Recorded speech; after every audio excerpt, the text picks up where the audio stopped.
বাবা দাদা, জমিদার বেয়ের বিলিতি আদব কায়দার কথা শুনেছিলেন, এখন তো দেখছি সত্যি তাই।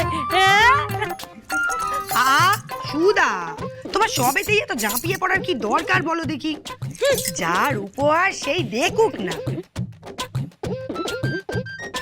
দেখুন জামাই বাবু, আপনার বেয়াই মশাই আপনার জন্য কি উপহার পাঠিয়েছে আপনি নিজেই দেখুন।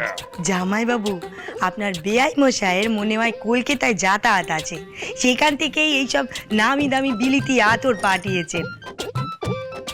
বাবা, দেশি বিয়েতে বিলিতি আতর, দেখি কেমন। চুন খাওয়ার পরেও জমিদার মশাই বিয়ে বাতিল করলেন না? না মহারাজ, আমার মনে হয় না এই জমিদারের মাথায় ব্যামো আছে। মানে চুন খাওয়ার পরেও যে কেউ উপহার দেয়, এই বেতন দেখলেন। এতক্ষণে ওদিকে হয়তো গায়ে হলুদও শুরু হয়ে গেছে মহারাজ।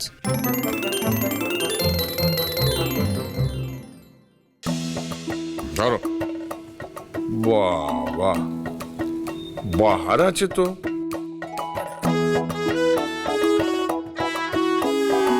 ও জামাই বাবু, ওভাবে সুবাস পাবেন নে। আপনার শালার কাছে শুনেছি এইসব জিনিস গায়ে ছড়িয়ে দিলে তবেই সুবাস পাওয়া যায়। জমিদারকে বেয়াই করবে আর তাদের আদব কায়দা কিছুই জানে নে। আরে জানি জানি, সব জানি। তোরা কি মনে করিস? হ্যাঁ, এই সমস্ত আদব কায়দা যারা ওই সাহেবদের পা চাটা গোলাম তারা জানে, আমিও জানি।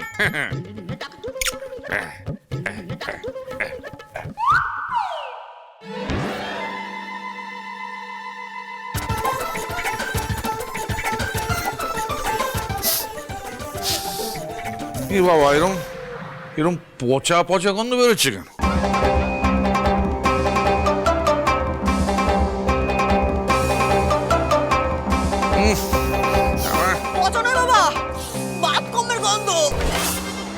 আরে এইসব কি এনেছো তোমরা? জমিদার মশাই তো বললেন আতর। আতর? এটা ও, আরে এ তো গাঁদাল পাতার রস। আতর বলে তোমাদের গাঁদাল পাতার রস দিয়ে দিয়েছে, নাও শুকে দেখো। মক্ষম যাওয়া এত বড় আসপর্দা আমাকে আমাকে গাঁদাল পাতার রস পাঠিয়েছে। চি চি চি চি দাদা, এত বড় কাণ্ড! বেয়াইকে কিনা গাঁদাল পাতার রস পাঠিয়েছেন? আচ্ছা, উনি জমিদার বলে কি যা খুশি তাই করবেন? চি চি চি দাদা, এত বড় অপমান তোমার! আমার দাদার এত বড় অপমান নেওয়া যাচ্ছে না। আমি আগেই জানতাম ওই সাহেবদের পাঁচাটা জমিদার এই ফণিভূষণ মুখুজ্জের আত্মীয় হওয়ার যোগ্য নয়।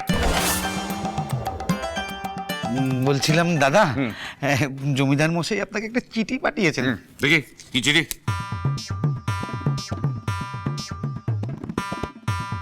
হ্যালো বেআই মশাই, রসিকতায় মুখ পোড়ালেন, দইয়ের ভাড়া দিলেন চুন। চুন? জবাব দিলাম গাঁদাল পাতায়, শিউ ভেরি শুন। With love, Rudrapratap. চুন? এখানে দাঁড়িয়ে দাঁড়িয়ে কি কুকীর্তি করছিস হতচ্ছাড়া? আরে চুপ! চুরি চুরি করে দই খাচ্ছিলাম বাবা।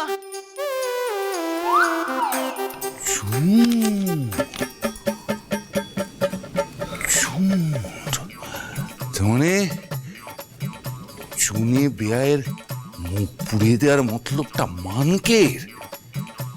ও, ওরা হেসেলে দই খেতে যায়নি, এই কুকীর্তি করতে গেছিল। তোরা কোথায় গায়ে হলুদ দিতে গেছিলি?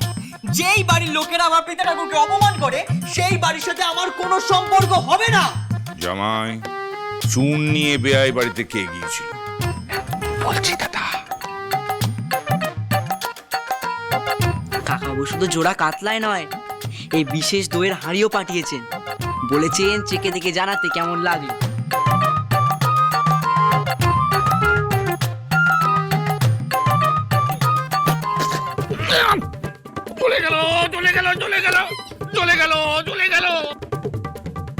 চুন খেয়ে বেয়ায়ের মুখ পুড়েছে।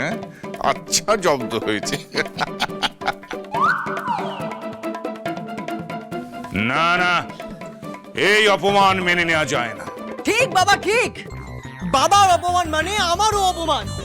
গুরুদেবের বিধানের আগে আমি আমার বাবার সম্মানকে রাখি। পিতা স্বর্গ, পিতা ধর্ম, পিতা এই কি জানো পিত্তই কিছু একটা হবে হয়তো। মহারাজ মনে হয় আবেগে ভেসে গেছেন। কিন্তু রসিকতার উত্তর রসিকতায় দেওয়ার মতো বুদ্ধি তো রুদ্রপ্রতাপের ঘটেনি। মানুষ চিন্তায় আমার ভুল হয় না। এই বুদ্ধিটা যার মাথা থেকে এসছে তার বুদ্ধির তারিফ করতে হয়। এই দুর্গন্ধ রসিকতার শাস্তি ওদের পেতেই হবে। বিয়ে তো দূর, আমি ওদের বাড়ি চুরি করেও খেতে যাব না। বাবা মানিক চাঁদ, বলুন বাবা। এইবারেও যে ফেল করলে বাবা। হ্যাঁ, চুন পাঠিয়ে বাবার মুখ পোড়ানোর ফন্দি যে ভেস্তে গেল বাবা। আরে হতভাগা, এই সমস্ত পঙ্গপাল দিয়ে বিয়ে ভেস্তানো যায়? বারে বারে ঘুঘু তুমি খেয়ে যাও ধান, বিয়ে দিলে এইবার বন্দি হবে তোমার পরাণ।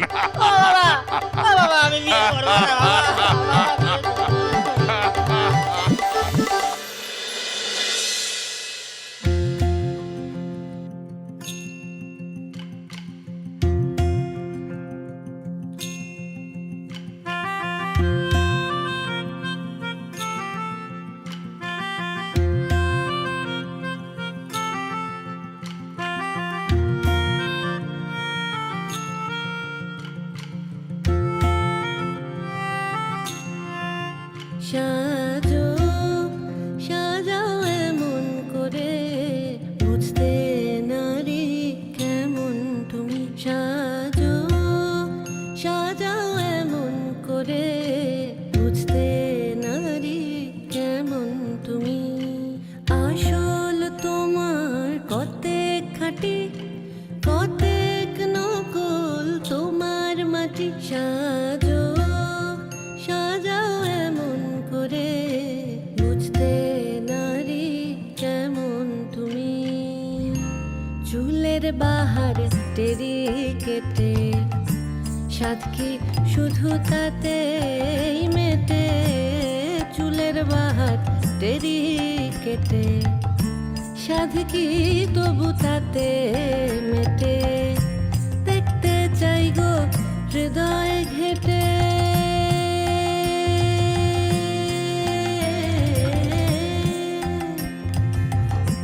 দেখতে চাই গো হৃদয় ঘেটে, দেখতে চাই গো হৃদয় ঘেটে। কোথায় পাতা শীতল পাটি। সাজো সাজাও সাজো সাজাও এমন করে, বুঝতে নারী কেমন তুমি। সাজো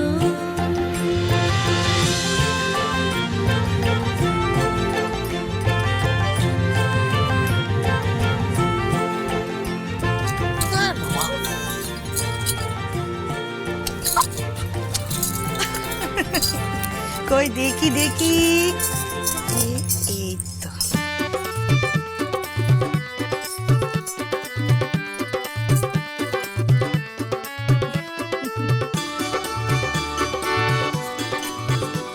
কি হাতটা দেখি,